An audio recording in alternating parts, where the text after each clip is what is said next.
निश्चित बुलेटिन की शुरुआत करेंगे बड़ी खबर के साथ। कर्णप्रयाग से खबर है, जहां फूड पॉइजनिंग से 150 लोग बीमार हो गए हैं। किमोली और पारतोली गांव की यह घटना बताई जा रही है, जहां सामूहिक भोज कार्यक्रम के दौरान लोग बीमार हुए हैं। मौके पर स्वास्थ्य विभाग की टीम भी पहुंची है। तो ये बड़ी जानकारी आपको दे दें, जहां किमोली और पारतोली गांव की ये पूरी घटना, जहां फूड पॉइजनिंग की वजह से 150 लोग बीमार हो गए हैं। कुछ की स्थिति गंभीर है, जिन्हें अस्पताल में भी भर्ती करा दिया गया है। कर्णप्रयाग से खबर आपको बता दें, फूड पॉइजनिंग के चलते 150 लोगों के बीमार होने की जानकारी है। किमोली और पारतोली गांव की ये पूरी घटना, दरअसल सामूहिक भोज कार्यक्रम के दौरान ये सभी लोग बीमार हुए हैं। जितेंद्र हमारे संवाददाता ज्यादा जानकारी के साथ फोन लाइन पर जुड़ गए हैं, उनसे पूरी जानकारी लेंगे। जितेंद्र, कैसे ये सभी लोग फूड पॉइजनिंग का शिकार हुए और क्या सभी की हालत इस वक्त स्थिर है? जी देखिए, कर्णप्रयाग ब्लॉक के कपीरी पट्टी के पारतोली और किमोली गांव की ये घटना है। यहाँ पर गांव में एक सामूहिक भोज का कार्यक्रम था, जहाँ पर और उसके बाद भोज में खाना खाने के बाद यहाँ पर लगभग 150 लोग उल्टी और दस्त की इनको शिकायत हुई और जिसके चलते ये लोग बीमार पड़ गए। और ग्रामीणों की सूचना के बाद स्वास्थ्य विभाग ने इसका संज्ञान लिया और डॉक्टरों की टीम यहाँ पर गाँव में पहुंची और सभी का यहाँ पर स्वास्थ्य परीक्षण किया गया और उसके बाद लोगों को सभी को दवाई दी गई है और अभी लगभग सबकी स्थिति सामान्य बताई जा रही है। आखिर कैसे सामूहिक भोज के दौरान फूड पॉइजनिंग हुई? क्या फूड का पूरी तरीके से जांच पड़ताल की गई है?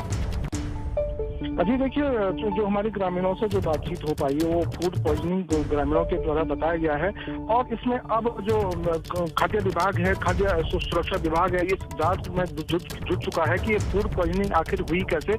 इसके लिए जो विभाग है उन्होंने बिल्कुल अब ये देखना होगा जितेंद्र, फूड सैंपल लेने के बाद जो जांच होगी उसमें क्या सामने आता है। शुक्रिया आपका जानकारी के लिए।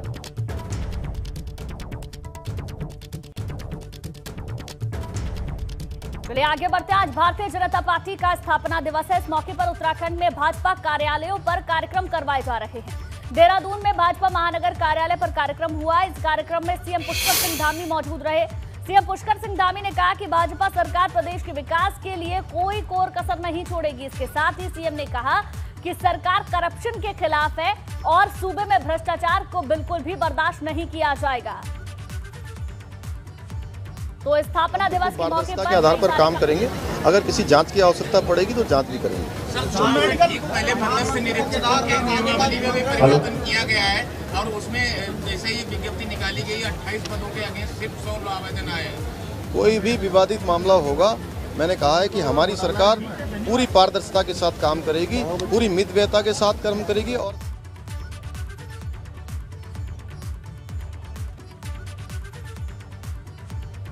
वहीं देहरादून से खबर, जहां सीएम पुष्कर सिंह धामी के अधिकारियों को चेतावनी, सरकार पूरी पारदर्शिता के साथ चलेगी। सीएम ने कहा, ना मैं सोऊंगा और ना ही सोने दूंगा। राज्य के विकास के लिए लगातार काम करता रहूंगा। गलत काम बिल्कुल भी बर्दाश्त नहीं किया जाएगा। मुख्यमंत्री की ओर से कहा गया। ये बड़ी जानकारी आपको दे दें, सीएम पुष्कर सिंह धामी के अधिकारियों को चेतावनी, सरकार पूरी पारदर्शिता के साथ काम करेगी, पूरी पारदर्शिता के साथ आगे चलेगी। ना तो मैं खुद सोऊंगा, ना मैं किसी को सोने दूंगा।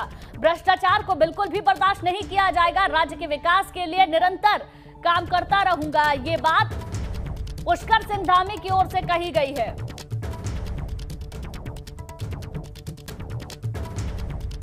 साथ ही सूबे में करप्शन के खिलाफ सख्त भी सीएम धामी नजर आए। इसके साथ ही अधिकारियों को भी उनकी ओर से चेतावनी दी गई। आपकी सरकार समाधान का मंत्र, सरलीकरण का मंत्र और निस्तारीकरण के मंत्र के आधार पर काम करेंगे। अभी मैंने 2 दिन पहले अधिकारियों से कहा है कि अब न मैं सोने वाला हूं, न मैं आपको सोने दूंगा। इस प्रकार से हम काम करेंगे। तो आपने सुना पुष्कर सिंह धामी ने क्या कहा। सूबे में अगर करप्शन होगा तो उसे बर्दाश्त नहीं किया जाएगा। अफसरों को चेतावनी दी गई है। सरकार आगे बढ़ेगी और आगे बढ़ने के साथ साथ विकास का हर एक काम किया जाएगा और भ्रष्टाचार को बिल्कुल भी बर्दाश्त नहीं किया जाएगा। पंकज राणा हमारे सहयोगी ज्यादा जानकारी के साथ हमारे साथ लाइव जुड़ गए हैं। पंकज, राज्य के विकास के लिए निरंतर काम करने की बात पुष्कर सिंह धामी ने कही है, दूसरी तरफ ये भी कहा है, ना मैं खुद सोऊंगा ना सोने दूंगा।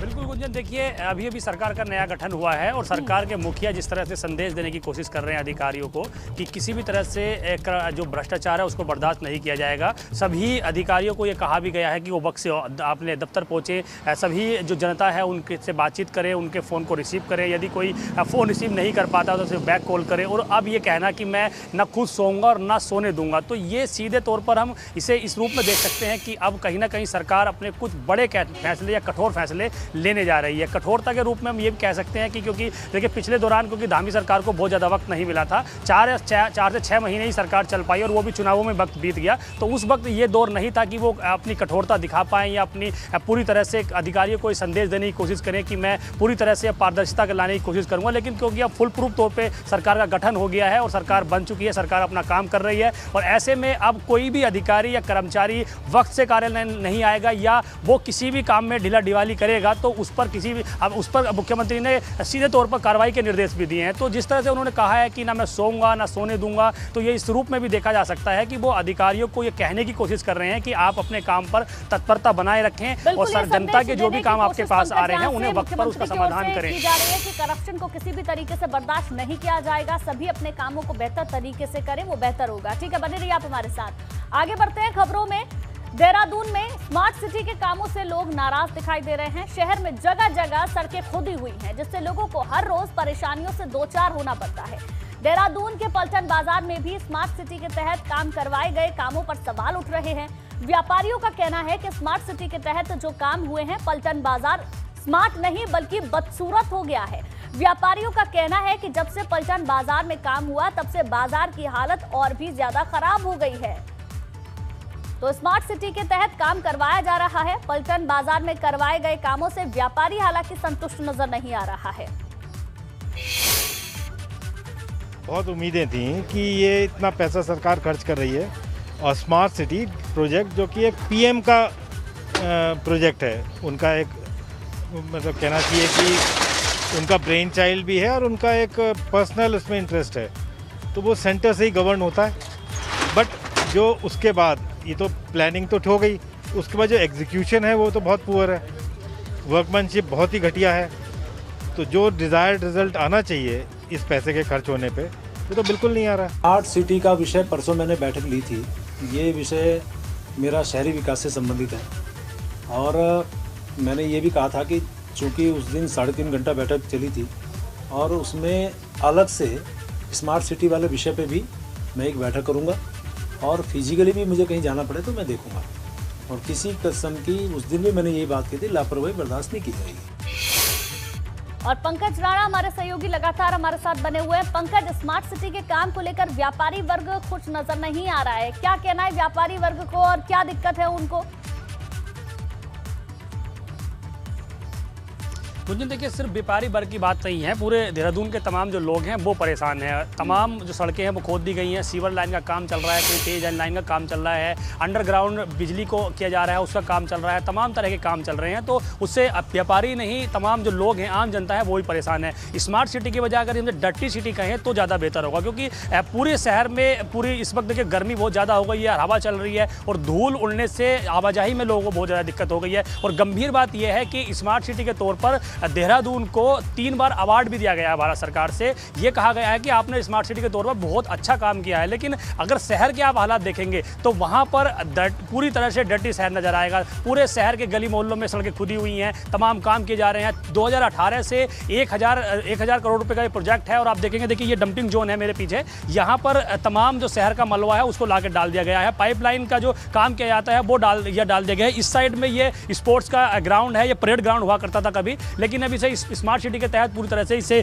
बेहतर बनाया जा रहा है। और यहाँ आप देखेंगे तो एक तरफ ये बच्चे यहाँ पर खेल रहे हैं, ये प्ले ग्राउंड है, लेकिन उसके बगल में आप देखेंगे तो यहाँ तमाम मलबा पड़ा हुआ है, पाइपलाइन पड़े हुए हैं। कहाँ जाना है, किसको ये उठा के ले जाना है, ये या यूजलेस हैं या इनको यूज किया जाना है, कुछ पता नहीं है। पूरा जो पैसा है वो इसी तरह से बर्बादी की उस पर चढ़ा हुआ है कगार पे। उस दूसरी तरफ में अगर आप उससे परेड ग्राउंड के उस साइड देखेंगे तो वहाँ पर गांधी पार्क है, गांधी पार्क को भी उसी स्मार्ट सिटी के तर्ज पर उससे डेवलप किया जा रहा है, सौंदर्यीकरण उसका किया जा रहा है। लेकिन पूरे शहर भर में इसी तरह के हालात बने हुए हैं। गली मोहल्ले में सड़कें खोदी गई हैं, पलटन बाजार में टाइल्स बिछाई गई हैं, लेकिन अभी भी वहाँ पर कई तरह की दिक्कतें हैं। कई बार व्यापारियों ने विधायक से मुलाकात की, स्मार्ट सिटी के CEO से मुलाकात की, लेकिन उसका समाधान बहुत ज़्यादा बड़े स्तर पर नहीं हो पाया। हालांकि कुछ जगह जो ब्लैक लेवल टेप होता है उसको कर दिया गया है। व्यापारी वर्ग के साथ साथ जो वहाँ की जनता है उसको भी परेशानी उठानी पड़ रही है। बहुत बहुत शुक्रिया पंकज आपका तमाम जानकारी के लिए और तमाम इन तस्वीरों के लिए। चारधाम यात्रा को लेकर तैयारियां तेज हो गई हैं। इस बार चारधाम यात्रा सही से चलने की उम्मीद है, इसलिए यात्रा पर तीर्थ यात्रियों की भीड़ उमड़ सकती है, जिसे देखते हुए प्रशासन की तरफ से इंतजाम किए जा रहे हैं।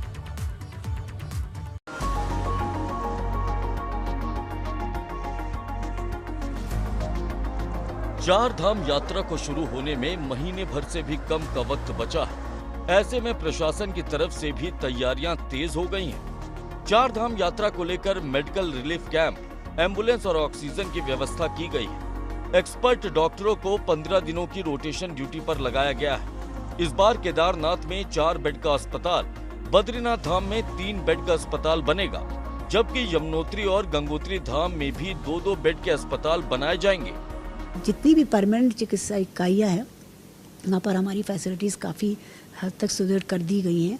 और रही जहाँ तक है कि बेस कैंप्स भी लगाए जाते हैं, जैसे फाटा है, सोनप्रयाग है, वहाँ पर भी हमारे अलग से एक बेस कैंप्स लगा दिए जाते हैं कि जहाँ के लोगों को, श्रद्धालुओं को जहाँ पर कोई भी परेशानी हो तो तुरंत उनको एग्जामिन भी कर लिया जाता है और ट्रीट भी कर दिया जाता है। यदि वाकई में कोई प्रॉब्लम है तो उनको तुरंत रेफ़र करके, हमारी एम्बुलेंसेस भी काफ़ी मात्रा में हैं, जिससे कि उनको एम्बुलेंसेस हमारी हर जगह डिप्यूट रहेंगे कि वो समय पड़ने पर उनको समय पर रेफ़र कर दिया जाए।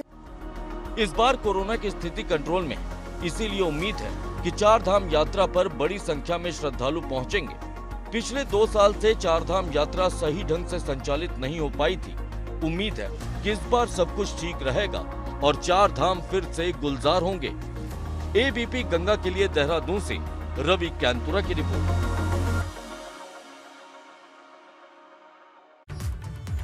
चारधाम शासन और सरकार की तरफ से चारधाम यात्रा को लेकर तैयारियां तेज चल रही हैं। सीएम पुष्कर सिंह धामी ने कहा कि यात्रा से जुड़ी सभी तैयारियां वक्त पर पूरी की जाएंगी। तो चारधाम यात्रा को लेकर हमने एक उच्च स्तरीय बैठक अभी की है, जिसमें सभी विभागों के लोग थे और चारधाम में आने वाले लोगों को, जो श्रद्धालु हैं, जो यात्री हैं, उनको हर प्रकार की सुविधाएं मिलें, उनको किसी प्रकार की असुविधा का सामना न करना पड़े, चाहे वो हमारा यातायात का क्षेत्र हो, पार्किंग का क्षेत्र हो, बिजली का क्षेत्र हो, पेयजल की समस्या हो, या सड़क हो, या आवास हो, हर जगह पर, या हवाई सेवाएं हों, सभी अच्छी मिलें, चाहे मोटर सेवाएं हों। उसके लिए हमने पूरी बैठक कर ली है और उस पर हमारी सरकार पूरी तरह से सजग है और सावधानी से हम उसकी यात्रा की तैयारी कर रहे हैं। 3 मई से उत्तराखंड में चारधाम यात्रा शुरू हो रही है। यात्रा की तैयारी को लेकर हर विभाग एक्टिव है। सड़क, पानी, बिजली जैसी आम सुविधाएं बेहतर की जा रही हैं, क्योंकि यात्रा गढ़वाल मंडल में होनी है, इसलिए मंडल स्तर पर तैयारी की जा रही है। गढ़वाल मंडल आयुक्त सुशील कुमार इसकी मॉनिटरिंग कर रहे हैं। उत्तराखंड में 3 मई से चारधाम यात्रा की शुरुआत होने जा रही है और कोरोना के बाद बड़े स्तर पर चारधाम यात्रा इस बार होगी। किस तरह की तैयारियां हैं, किस तरह से हम तैयारियों को आगे लेके जाएंगे, उस पर बातचीत करने के लिए हमारे साथ गढ़वाल आयुक्त सुशील कुमार जी हैं, उनसे करते हैं। सर, महत्वपूर्ण यात्रा इस बार रहेगी। कोरोना का बहुत बड़ा ग्राफ पिछले 2 साल से रहा था, किस तरह की मॉनिटरिंग आप कर रहे हैं? क्या अभी स्थिति हमारी चारधाम यात्रा को? इस वर्ष जो चारधाम यात्रा उत्तराखंड में आयोजित होनी है, उसमें संभावना है कि काफ़ी भारी संख्या में श्रद्धालु हमारे जो चारधाम हैं उनमें आएंगे और इसीलिए सभी जनपदों को बेहतर तैयारी के लिए सबको निर्देशित किया गया है। और इसमें हम 3 बार इसमें बैठक कर चुके हैं, 2 बार मंडल स्तर पर और 1 बार शासन स्तर पर माननीय मुख्यमंत्री जी द्वारा बैठक ली गई है। तो इसमें समीक्षा नियमित रूप से की जा रही है कि जो कार्य हमें करने हैं उसकी क्या क्या प्रगति है। जैसे मार्गों की स्थिति है वो एक महत्वपूर्ण विषय है और उसमें कई संस्थाएं PWD के अलावा NHI है, NHIDCL है, BRO कई क्षेत्रों में जो हमारे सीमावर्ती क्षेत्र है वहाँ पर कार्य कर रही है जनपदों में। तो सभी को कहा गया है कि वो अपना जो भी कार्य कर रहे हैं उसको समय से पूर्ण करें और 25 अप्रैल तक जो भी व्यवस्थाएं हैं उनको सही कर लें और यात्रा के दौरान भी जब भी ऐसा स्थिति आए वर्षा काल में कि मार्ग अवरुद्ध होने की स्थिति आए तो पर्याप्त संसाधन मौके पर रहें ताकि बहुत अधिक समय तक मार्ग अवरुद्ध ना हो, तुरंत उसको खोला जाए। तो इन सब तैयारियों को लेकर समीक्षा की गई। वहीं ऋषिकेश कर्णप्रयाग रेल लाइन के निर्माण में काम कर रहे मजदूरों ने उत्पीड़न का आरोप लगाया है। मजदूरों का कहना है कि उनसे मनमाने तरीके से काम करवाया जा रहा है, न किसी त्योहार पर छुट्टी मिलती है, न ही जरूरत के वक्त समय, साथ ही ओवर टाइम का पैसा भी नहीं दिया जाता है।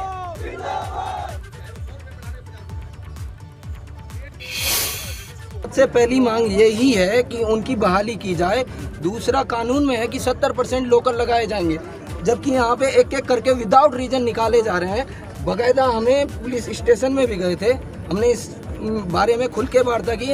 हमें आश्वासन दिया गया, घर की नौकरी वगैरह कहीं भी कुछ बोला गया कि हम कुछ करेंगे, और ऑफर दिए गए कि 2-5 हज़ार ज़्यादा लेके बाहर चले जाओ। जब हमारे घर के पास काम है, हमारा कोई गलती नहीं है, कोई रीजन नहीं बताया जाता, इसके बावजूद भी प्रशासन कोई साथ देने को तैयार। वहीं रुड़की में आवारा कुत्तों का आतंक लगातार बढ़ रहा है। इसकी शिकायत सीएम पोर्टल पर भी की गई थी, जिसके बाद विधायक प्रदीप बत्रा ने अधिकारियों के साथ मीटिंग में इस मुद्दे को उठाया। मीटिंग में तय हुआ कि देहरादून की एक एनजीओ की मदद से इन स्ट्रीट डॉग्स एबीसी सेंटर इन्हें छोड़ा जाए।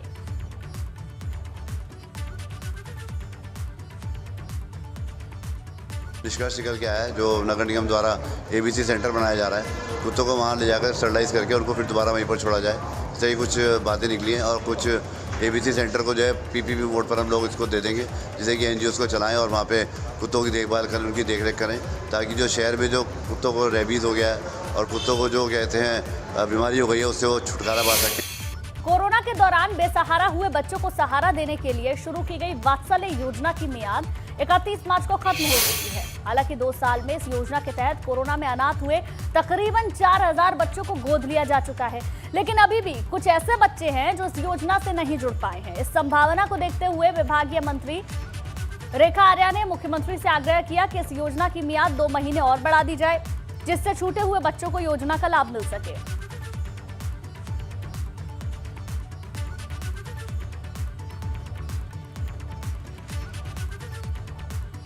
बहुत जल्द जो है वात्सल्य योजना का एक कार्यक्रम करने के माध्यम से हमारी कोशिश रहेगी। मुख्यमंत्री जी से हमने आग्रह किया है कि लगभग 2 महीने का समय इसमें हम लोग एक्सटेंड करें, ताकि कोई भी बच्चा यदि इससे अछूता रह गया है किसी डॉक्यूमेंट्स के रिगार्डिंग या किसी हो सकता है गैर जानकारी के रिगार्डिंग, तो हमें अपील के माध्यम से, अवेयरनेस के माध्यम से उन बच्चों को 2 महीने का समय देते हुए उनको इससे वात्सल्य योजना से हम लोग जोड़ेंगे।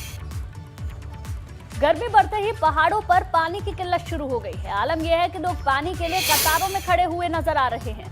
पेयजल के लिए टंकियों के बाहर लोगों की कतारें लगी हुई हैं। महिलाएं कई किलोमीटर पैदल चलकर पानी लेकर आती हैं, जिससे आप अंदाजा लगा सकते हैं कि पानी का संकट कितना बड़ा है।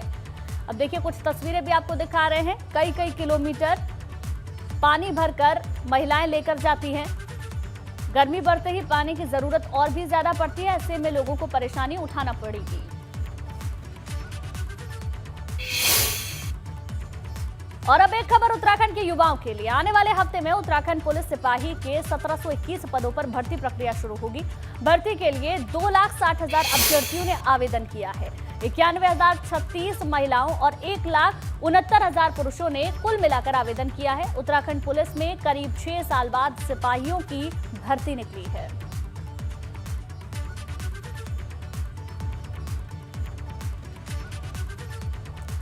तो युवाओं के लिए खुशखबरी है, 1721 पदों पर भर्ती प्रक्रिया अब शुरू होगी। जो है लोक सेवा आयोग से टाई अप कर रहे हैं, मुझे उम्मीद है कि टाइम से शुरू होगा, नहीं तो ज़्यादा अगर नहीं भी होता तो बहुत बड़ा गैप नहीं होगा, कुछ 1-2 दिन का ही ज़्यादा गैप हो सकता है। और उसके बाद ये जो फिजिकल परीक्षा है, इनकी हम सभी पुलिस लाइनों में, बटालियनों में शुरू कर देंगे। 100% ट्रांसपेरेंट होती है परीक्षा और उसका सबके सामने होता है, उनको बताया जाता है उनका A to Z, उन पर साइन कराए जाते हैं और ओवरऑल भविष्य में अगर कोई किसी का वो न रह जाए उसकी वीडियोग्राफी भी कराई जाती है।